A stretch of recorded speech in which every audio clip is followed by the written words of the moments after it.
has come from two very well-respected professors of criminology at Northeastern University in Boston. Specifically, it looks at the murder rate among blacks and whites, and it gives a picture of violent crimes across U.S. City between the years 2001 and 2007. And the picture is not very complimentary to Houston.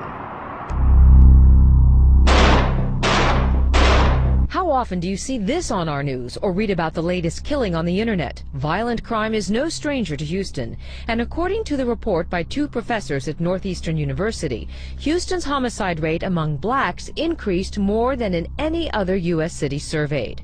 The report shows that between 2001 and 2007, homicides increased 139% among blacks ages 14 to 24, but decreased 10% among whites of the same age.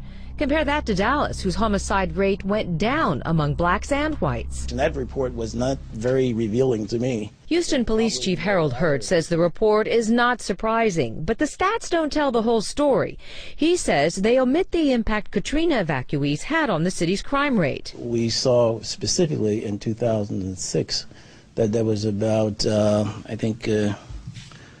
almost 25% of the homicides that occurred in Houston in 2006 was attributed to either victim or suspect, or both were evacuees. But Hurt does agree with one of the report's findings. Most of the crimes committed by blacks are crimes against blacks, especially women. We're also seeing that there is a severe impact on black females when it comes to homicide, sexual assault, aggravated assault. And more than likely, the suspect is a black male. Black on black crime.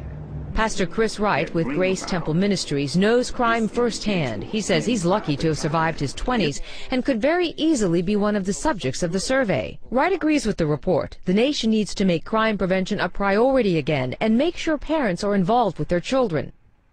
The authors are very specific in saying that the nation needs to reinvest in its youth, sort of like an at-risk youth bailout in these tough economic times. We've had bailout for banks, but we need to bail out the youth. That's according to the authors of this report. Emily, did the report give any indication as to the reasons behind this increase? It certainly did. One of the big reasons is a lack of federal funding, monies which would be used by local crime organizations to help fight crime.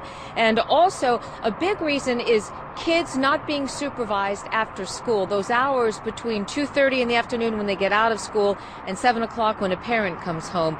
They're open to all sorts of potential trouble. They're not being supervised, and that's another major reason.